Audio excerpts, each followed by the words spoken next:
मलीर के इलाके labour square में मामूली बात पर झगड़ा, एक शख्स कत्ल, 2 जख्मी। झगड़ा कार की टक्कर से शुरू हुआ। कत्ल होने वाले आरिफ मरी जबकि जख्मियों में मौला बख्श मरी और जाड़ो खान मरी शामिल। जख्मियों को जना अस्पताल मुंतकिल कर दिया गया। इलाके में खौफ व हिरास फैल गया जबकि पुलिस और रेंजर्स ने पहुंचकर सूरत हाल पर कंट्रोल कर लिया। कैमरा मैन मुमताज के साथ राजा बलोच, वर्ल्ड न्यूज उर्दू, कराची।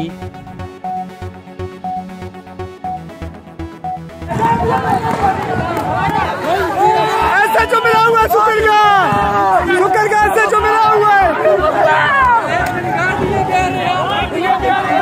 ऐसे जो मिला हुआ है, ये ऐसे जो कारी से मिला हुआ है, ये ऐसे जो कारी से मिला हुआ है, ये ऐसे जो कारी से मिला हुआ है, ये बंदा मरे, ये बंदा मरे, ये बंदा मरे, ऐसे जो मिला हुआ है कारी से, ऐसे जो मिला हुआ है, ये अदील से मिला हुआ है, ऐसे जो, ये ऐसे जो मोबाइल खड़ा होके यहाँ से वीडियो, ये ऐसे जो मिला हुआ है कारी सजाद से, ये बंदा मरा है, एक ये बंदा मरा है, ये ऐसे जो के थ्रू मरा है।